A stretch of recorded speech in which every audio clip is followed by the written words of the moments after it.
E aí, João, quer dizer que hoje a gente foi convidado aqui pela Sociedade de Ginecologia e Obstetrícia do Rio de Janeiro para a gente bater um papo sobre um assunto que eu sei que você gosta muito e eu também gosto muito, que é a endometriose, né? Engraçado, eu comecei a me interessar muito pela endometriose quando eu estava na residência médica lá no Fundão, faz um tempinho isso. E a gente fazia laparoscopia, ainda nos primórdios da laparoscopia, com aquele insuflador que era 1 litro por minuto, tinha que ficar lá.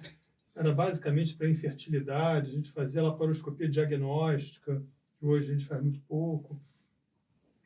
E eu comecei a ver como tinha endometriose. Eu fiquei, caramba, naquela época não tinha ressonância magnética, e era diagnóstico laparoscópico. E aquilo me estimulou a estudar mais endometriose, né? E aí fui fazer depois meu mestrado, meu doutorado lá no Fundão mesmo, em endometriose, e até hoje trabalho com isso no meu dia a dia. E a gente vê o quanto que essas pacientes, essas famílias com endometriose sofrem, né? Muito por falta de informação, às vezes porque não consegue o tratamento adequado, uma pessoa que entenda do problema, né? Conta um pouquinho da sua história, como é que você começou a se apaixonar pela Então tá, endometriose? eu sempre gostei de cirurgia, fui fazer ginecologia, inclusive a minha primeira cirurgia de endometriose eu entrei com você. Olha só. Foi lá nos Servidores com o Lutegar, foi uma cirurgia de 6, 7 horas, eu achei aquilo um barato, não estava entendendo nada. E aos pouquinhos, sem querer, a endometriose foi me cativando, foi me buscando. Eu nunca quis fazer cirurgia de endometriose logo de cara, mas a cirurgia vai ficando desafiadora, a paciente é interessante e você vai se embrenhando nesse mundo e entendendo mais o que está acontecendo, ou tentando entender, já que ainda tem muita coisa que a gente precisa desvendar com relação à endometriose. Você vê, né, quantos anos né, desde Sampson, né, Sampson que fez lá em 1921 a primeira teoria da endometriose, não mudou muita coisa, né? A gente não tem grandes descobertas nesse Sim, é período. verdade. Em relação ao tratamento clínico, a gente está praticamente parado, né? Tratamento com pílula, né? Não tem novidade no tratamento clínico da endometriose. Isso é muito frustrante. Para mim, pelo menos, eu acho muito frustrante, né? Mas eu acredito ainda que a gente vai chegar lá. Então, eu acho que a gente podia conversar um pouco sobre as fases da vida da endometriose, né, na mulher. E a gente podia começar um pouco a conversar sobre a adolescência, porque a gente via, né, hoje a gente vê menos, um atraso muito grande no diagnóstico da doença. Os trabalhos mais antigos diziam que a média era de 7 anos para se fazer o diagnóstico da doença. Então, são 7 anos de sofrimento. Só que de uns anos para cá, realmente, a endometriose ficou mais na mídia, mais visível. Acho que todas as mulheres já ouviram falar de endometriose, isso é muito bom. O próprio ginecologista também já conhece melhor a doença, eles aprendem mais sobre a doença nas residências médicas, na sua faculdade de medicina. E então, a gente começa a ver que essa doença muitas vezes começa na adolescência, né? É claro que são situações menos frequentes, mas a gente não pode esquecer e falar com os nossos colegas pediatras também que precisam estar atentos para esse possível diagnóstico, né?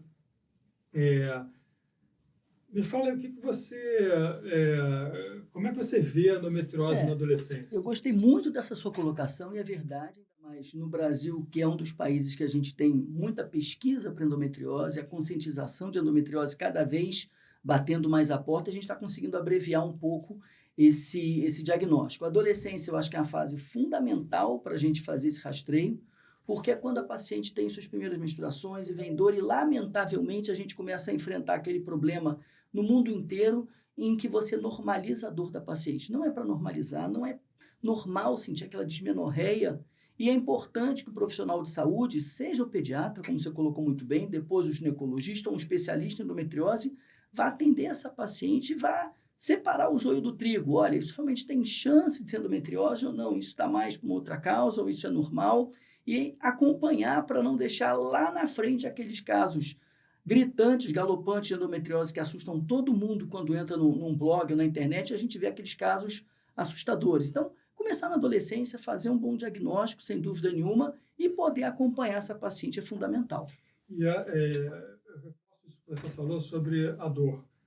Não é normal uma menina de 14 anos, 15 anos, faltar escola, faltar o balé, ou faltar a sua atividade física, seu encontro social, porque está com cólica menstrual, né? Ela precisa ser tratada, né? Que seja com um analgésico convencional, um esquema analgésico adequado. Eu vejo muitas pessoas subtratadas para cólica, para dor, né? Então, isso é o primeiro ponto, né? Porque nem toda dismenorreia é endometriose, isso aí a gente tem que deixar muito claro. Eu fico muito preocupado com o estigma da endometriose que se coloca em mulheres muito jovens. Elas ficam com fantasma.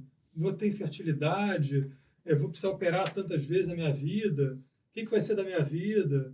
Né? Então, a primeira coisa é a gente definir realmente se a pessoa tem endometriose ou não. E quando que a gente tem que ficar alerta numa adolescente, numa mulher jovem, com a questão da endometriose, né?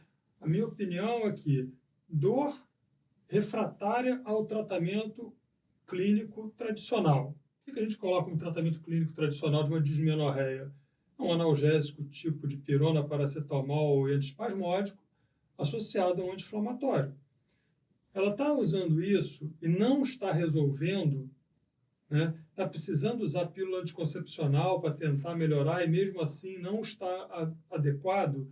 Essa paciente, ela precisa ser olhada, né? Com outros olhos, pensando na possibilidade de uma endometriose, né? E aí sim, eu acho que ela precisa ser referenciada para alguém com experiência. Por que eu falo isso? Porque hoje a gente tem uma facilidade muito grande de acesso a exames diagnósticos de imagem. E nem todos têm a mesma qualidade. Eu vejo uma quantidade enorme de exames sinalizando uma possível endometriose, que muitas vezes não tem, e a paciente fica marcada com aquilo para a vida toda, às vezes. O que você acha disso? Concordo com você. Eu acho que é fundamental, é muito mais que qualquer exame. Tem que lembrar, exame é uma coisa complementar. É a história de vida dela, é um bom exame físico, é uma boa anamnese para você suspeitar ou não de endometriose. E a partir daí, pedir 1 ou 2 exames complementares para confirmar a sua suspeita ou não. Ela pode, inclusive, ter uma coisa completamente diferente, como a gente estava falando ali fora, e que pode estar mimetizando essa endometriose. Uhum. Excesso de exames. Paciente com endometriose chegando no seu consultório com pelo menos 5 ou 6 ressonâncias, 8 ultrassonografias, não precisa disso, né? Um bem feito, não precisam ressonâncias seriadas a cada 6 meses. Não, um bem feito para a gente fechar esse diagnóstico, para definir uma linha de ação, é importante. Uhum. Mas eu acho que é muito mais exame físico, bater papo com essa Ok. paciente e, mais que isso, conscientizar essa paciente dos sinais de alerta. Ela conhece o corpo dela. Olha, minha menstruação mudou, eu comecei a ter uma dor que eu não tinha, eu comecei a ter um sintoma urinário que não tinha antes, começou a ter uma diarreia toda vez que eu menstruo. Então, esses sinais é que talvez acendam o nosso alerta para a gente pedir um outro exame físico, para a gente mudar um pouco o rumo desse tratamento. Tá ótimo. Então, em relação ao adolescente, João, eu acho que é isso, tá? Tá alerta às queixas da paciente e a refratariedade ao tratamento tradicional para cólica. Se fugir disso, procura um especialista para ver isso melhor. E eu acho que é importante o especialista para desmistificar e tirar o medo, porque é verdade que a gente tem a campanha de endometriose muito forte, a paciente acha que ela está achada com a endometriose, ela já é infértil, ela vai ter dores incapacitantes e ela vai ganhar uma colostomia. E não é nada disso. Cirurgia, hoje em dia, é um tratamento de exceção.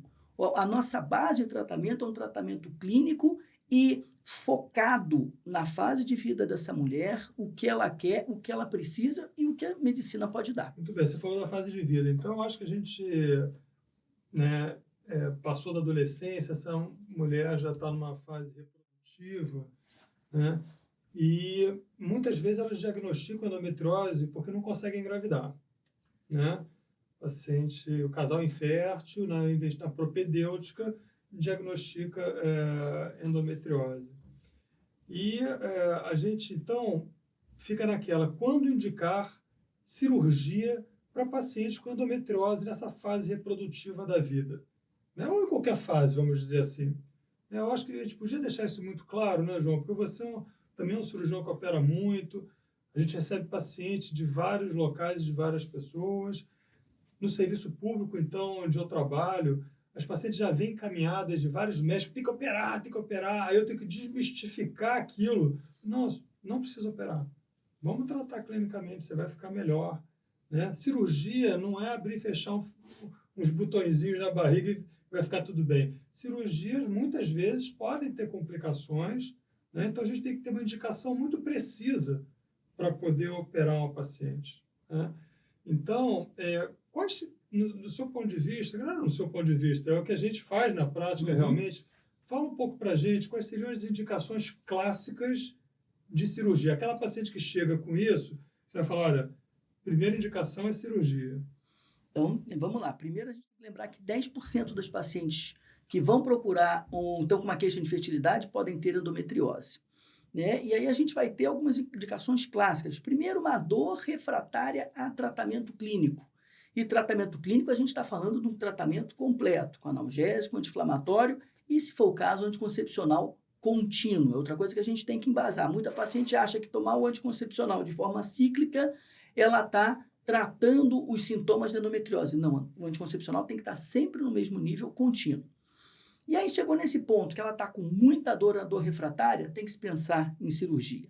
Uma paciente que você tem uma endometriose que tem riscos de uma oclusão, seja do ureter ou seja intestinal. Normalmente são endometriose de paramento, endometrioses mais laterais. Uma paciente que tem uma infertilidade, que já se submeteu a 3, 4 ciclos até de FIV e a coisa não foi para frente, e aquela massa endometriótica pode ter um efeito inflamatório importante. Outra causa, e que a gente sabe que isso já está muito bem estabelecido, endometriomas grandes, a partir de 3,5 cm, 4 centímetros, que também comprometem a fertilidade da paciente e o funcionamento desse ovário. Eu viria como essas principais indicações. E você, complementa com mais alguma? O que você esqueci de alguma, Plínio? Fala aí. Não, essas são realmente as indicações clássicas, né, João? Eu acho que isso tem que ficar muito claro para todo mundo. Tá? Essas são as indicações que você indica de primeira. Não vamos ficar tentando tratamento clínico porque é perda de tempo, né? Uma coisa, no serviço público, a gente tem pouco acesso à FIV, reprodução humana. Então, eu acrescentaria aquela paciente que tem uma endometriose, está numa situação de infertilidade e não tem condição de fazer uma fertilização in vitro como primeira linha de tratamento. Aí ela vai para a cirurgia porque é o que resta, né? Endometriose de parede abdominal, geralmente o tratamento é cirúrgico. Não adianta ficar tratando clinicamente nódulo de parede abdominal de endometriose, tem que operar. E aquelas com dispareunia profunda, que clinicamente você toca um nódulo no fundo de saco, essas pacientes dificilmente vão ficar melhores com o tratamento clínico, né? Porque é o nódulo ali que está desencadeando, é o tender point dela. E ali a ressecção cirúrgica eu acho que é uma boa indicação. Até para permitir ela ter relação sexual e poder engravidar. Isso. Concordo com você. Perfeito. João, uma outra coisa também que a gente vê muito nos blogs, né? Eu sou um cara um pouco descolado de Instagram, de blog. Não é uma questão minha, mas eu observo o que está acontecendo, né? Estou um pouco de fora, mas vou vendo. Muita coisa sobre dieta, sempre tem umas coisas meio milagrosas que aparecem, né? Dieta anti-inflamatória, dieta disso, dieta daquilo. Tem alguma coisa realmente eficaz para dor e para endometriose que você possa mudar? Ou isso tudo... Pois é, a gente não tem nenhum estudo grande, sério, comprovando nenhuma dieta específica, à exceção do ômega 3, que é um anti-inflamatório, para essas pacientes. Agora, uma mudança de hábito de vida, uma melhora de alimentação, exercício físico regular, claro que isso vai fazer o corpo funcionar melhor como um todo, né? Atividade aeróbica, de moderada a alta intensidade, melhora a tolerância à dor, sem dúvida nenhuma, relaxa mais. A gente tem que lembrar aqueles casos que a gente tem já uma memória muscular de dor, com trigger points, etc. Se você fizer atividade física regular, inclusive mais ainda com fisioterapia pélvica, você melhora o resultado dessa paciente. É o que eu falo no consultório, uma feira bem feita faz bem para todo mundo. Independente de ser 25 gramas de cúrcuma, 3 quilos de unha de gato, ou essas coisas, você tem que se alimentar bem, você tem que ter um prato colorido e você tem que fazer atividade física não só para endometriose, mas por você, para profilaxia de osteoporose, melhora da sua questão cardiovascular para o resto da vida.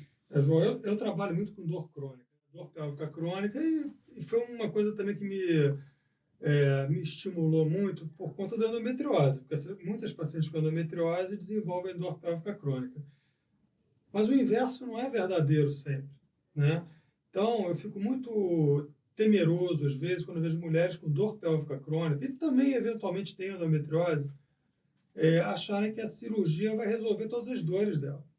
E a gente precisa, o ginecologista que trata de endometriose, de dor, fazer um exame físico adequado para procurar outros desencadeadores de dor.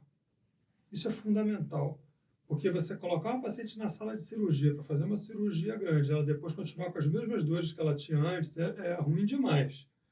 Então, quando você examina previamente o assoalho, a vulva, o vestíbulo, o assoalho pélvico, o face abdominal, né, quadril, e você então vai ali, vai exatamente definindo os pontos dolorosos que essa paciente tem. E aí ela tem também uma dor no seu útero, na mobilização uterina, no fundo de saco. A gente precisa ter a responsabilidade de conversar com essa paciente e dizer que alguma melhora a gente deve ter com a cirurgia, mas que ela pode não ficar boa totalmente das dores. E se a mobilização uterina e tudo não for dolorosa, nem o fundo de saco, mas mesmo assim ela tiver uma endometriose, a chance de você operar ela continuar com as dores igual que estava antes é muito grande. Então, a questão da dor pélvica crônica com endometriose, não é sempre que a endometriose é a única causa da dor pélvica crônica. E a gente precisa ter cuidado para não indicar de cara uma cirurgia para tratar uma dor que não é causada pela endometriose, né? Então, em relação à alimentação, concordo plenamente com você. Tem que ser uma vida saudável. Uma coisa que eu valorizo demais e pergunto para todos os meus pacientes é como é que é o sono. Está dormindo bem? Se você dormir 4 horas e acordar para trabalhar, você vai estar cansado. Você vai estar intolerante. E se você ainda tem dor, a sua dor fica pior. Uhum. Então, dormir bem é importantíssimo no tratamento global dessa paciente, né? Então, a gente precisa trabalhar o sono. Muitas vezes a gente não questiona como é o sono das pacientes, né? Alguma atividade física, às vezes é difícil mesmo fazer atividade física regular, né? A gente fala assim, mas... Não, ninguém gosta. Tá não tem quem gosta, mas a gente precisa fazer. É fácil. Exato. Mas alguma coisa, né? Você não faz nada, começa a caminhar um pouco, sai de casa, né? Pelo menos. Gosta de academia. Não gosta de academia. Então vai andar no calçadão, na praça que tem perto de casa, aonde for, né? E a alimentação é isso, sabe? Se você for ver a última recomendação do ESHRE, da Sociedade Europeia de Reprodução Humana, no quesito alimentação, alguns estudos fracos sinalizam para um aumento de prevalência de endometriose em consumidoras de carne vermelha excessiva. Isso parece ser um hábito alimentar ruim, excessivo. Não só para parar de comer carne vermelha. E aí você tem uma série de vieses de usar hormônio preparar aquele animal e etc. Mas, então, assim, parece que tem uma tendência a aumentar um pouquinho. Mas não precisa sair cortando carne vermelha. Não vai comer carne vermelha todo dia, né? E, como você falou, o ômega 3 é o que tem de mais forte evidência científica de melhora do quadro inflamatório mais sistêmico. Não é para também ficar tomando óleo de peixe não precisa, todo dia, exatamente. Mas reforçar na dieta o ômega 3. Acho que a gente chegou perto da menopausa, né? Já estamos na menopausa? Então, a gente está chegando perto Estamos chegando perto da menopausa. Então, vamos falar um pouquinho sobre a mulher do climatério da menopausa que tem endometriose. Certo. Né? O que você acha disso? Tá. Então, eu vou pedir uma autorização, vou fazer um parênteses para vocês perceberem que endometriose a gente tem que reforçar que não tem cura.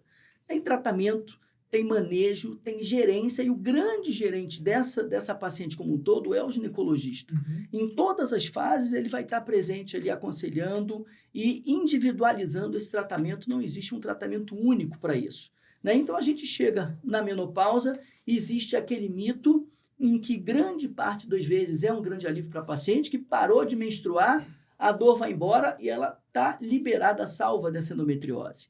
A gente ainda pensa que muitas vezes a gente vai postergando uma cirurgia para ver se ela chega na menopausa e a gente não precisa operar. Né? Eu falo muito para a paciente, olha, eu adoro operar, eu opero quase todo dia. Quem precisa operar? Isso. Sua endometriose é manejável, gerenciável, a gente vai tentar empurrar isso para a menopausa. Não tá fugindo aquelas indicações clássicas ou coisas muito específicas, a gente vai jogando isso para frente. Se passar da menopausa, ótimo. Existe cirurgia de endometriose pós-menopausa? Existe. E é uma coisa que a gente tem que prestar atenção, principalmente nos endometriomas de ovário, que depois da menopausa eles começam a mudar a cara deles, eles estão esquisitos. A gente pode estar enfrentando um carcinoma endometrióide, um carcinoma de células claras por aí. Existe essa malignização, sim, mas é muito rara.